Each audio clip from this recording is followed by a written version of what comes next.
Does anyone have any questions? Any comments about how we did, what you seen that you thought was really hurt? Something that y'all found out that you didn't know? I didn't know that mental illness was higher than heart disease. I did not know that. Till then. Yes, sir. What's your name? Will.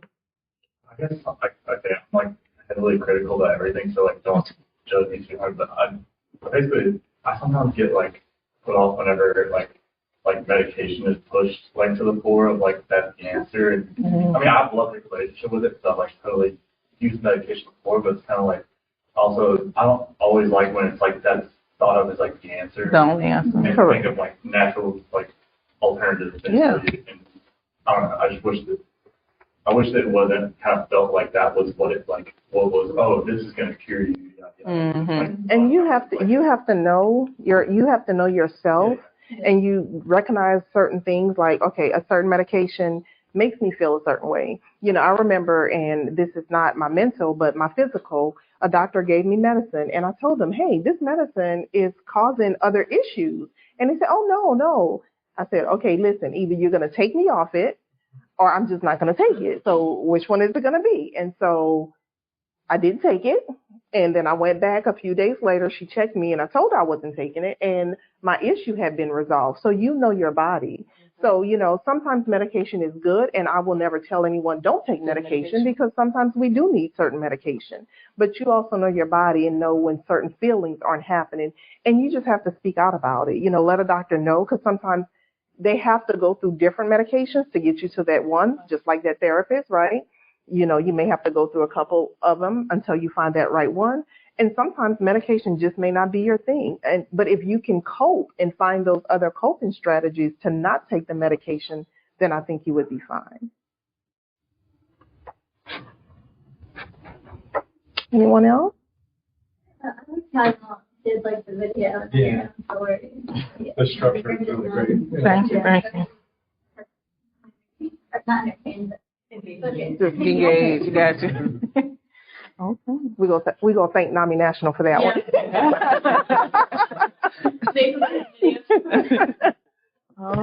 Any other questions? Yes, ma'am.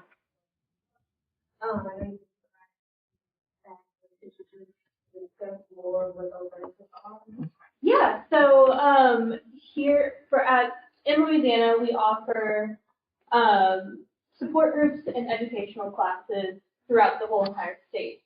And so we have affiliate chapters as well. We have about 5 affiliate chapters, and they do have some other programs, but that are just specific to the area that they're in. But in general, we just kind of go over the general ones for y'all. So we have support groups and educational classes. Our support groups, we have some that are meant for peers living with a mental health condition or experiencing a mental health condition. And then we have programs that are meant, or support groups that are meant for family members, loved ones, caregivers who have a loved one with a mental health condition. And so the support groups are great. They're all peer-led. So they're led by someone who's been trained by us and has been through the program before and has lived similar experiences as those people who are attending. Because they are peer-led, we don't recommend or endorse any sort of medication, therapy, treatment. It's not a therapy replacement. It's really, like I said, just meant to be a support group and for you to come and just talk about maybe the challenges that you're facing that week, either, you know, in your life or helping take care of a loved one, and just kind of see what other people are going through and seeing how you, the advice that other people can help you with or the resources that help elderly people that might be able to help you. And then we have our educational programs, and these are one of my favorite programs that we offer. Like we have two educational classes. One is our Family to Family, which is meant for loved ones who have a loved one with a mental health condition.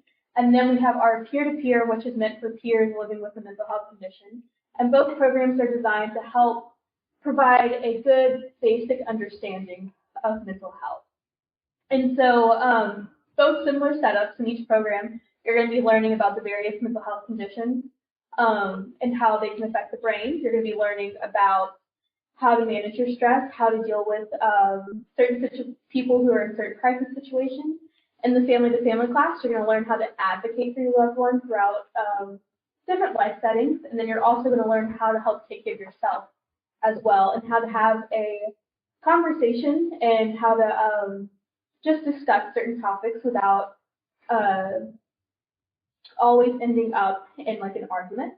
And then the peer-to-peer, you're going to learn how to advocate for yourself as well, but you're also going to learn how to talk about your mental health and how to bring it up in everyday situations, or just certain situations that you might not feel that you haven't learned how to do yet, or like learn how to properly bring it up and bring it up for discussion without you feeling uncomfortable or feeling like awkward or anything like that. And so those are our main programs. Like I said before, they're free to join, so no one has to worry about any sort of insurance, Medicaid, registration fee. For the educational classes, you don't have to worry about paying for your materials or anything like that. And anyone's welcome to join. So if you don't have to be a member of NAMI, you don't have to have attended a support group before, you don't have to have any referrals, you're more than welcome to come. And like I said before, some of our affiliate chapters, we have 5 throughout Louisiana. We have NAMI Southwest, which is located, it's NAMI New Orleans, like it's the New Orleans and the Mandeville chapter just merged, so it's called, Southeast, sorry. They just merged to create one big chapter for the North Shore and South Shore area. So they have 2 campuses, one in New Orleans, one in Mandeville, and they're going to have, they have a day center, a drop-in center, and they do the mental health first aid training over there. We have a chapter in Lafayette, we have a chapter up in Reston, Louisiana, one in Lake Charles, working on bringing one up towards Shreveport, and one in Alexandria as well. So if you want to learn more information about those and more specific programs, you can go check out our website, which is And while Mary is doing that, another program that we have, which is what I'm over, is the housing assistance program. Is basically I house individuals who are homeless, who have a serious mental illness. They cannot have no income. They can have little to very low income. They also cannot have any disability benefits. So we have contracted facilities all over the state of Louisiana. We are actually looking for more. But yeah, we pay for them for 6 months temporarily, so their Social Security can process and they can get approved and they can get some income. And I also help them become more stable, rehabilitate back into society, and be independent with their mental illness. I also set them up with group day programming, medications, providers, and things like that. So if you know anyone, a loved one, or if you know someone who have homes, like I said, we're not looking in Baton Rouge, send them my way. Yeah, so if you go to our website, we're going to have a big map. The website for Lake Charles and Alexandria and Shreveport are not up yet, so they're going to be on the map.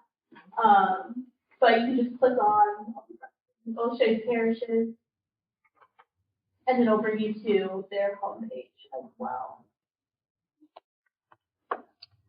And do y'all know the crisis helpline? There's a new initiative. Y'all know that one? But when someone is going, I'm sorry, you saying something? Yeah, it is.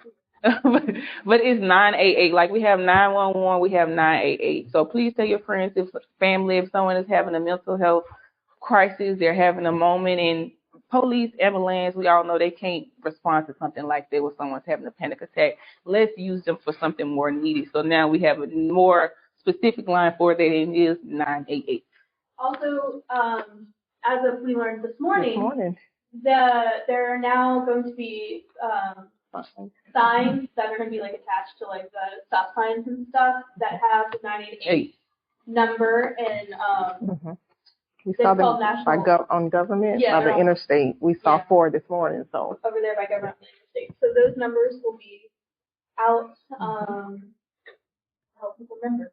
Yep. And also, NAMI Louisiana, I am a facilitator for mental health first aid training. So if there's anyone that knows or would like to have an organization or anyone attend the training, please reach out to us as well. I'm also a facilitator for Sharing Hope, which is, it's a program, a NAMI program that's for our Black and African American communities, just getting those conversations about mental health out as well.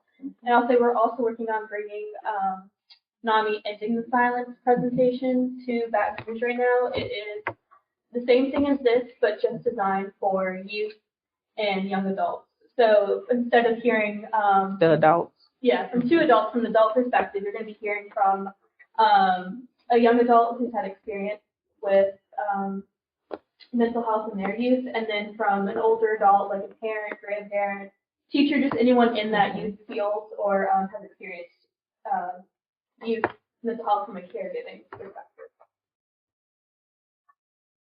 But yeah. Well, thank you all for joining us today. Cool. Well, thank you all for signing up to join us today at Lunchline. We're going to thank our presenters from NAMI, Louisiana, Mary, LaShonda. I don't know why. And then one of the Brecht alumni, Miss Trinity. Thank them all for sharing their story, taking time, and of course responding to me, because I did do a shot in the dark and just reach out via the internet, and they responded very quickly. So I do appreciate them for that. So another round of applause for them. And of course, there are additional sandwiches, drinks, a cookie,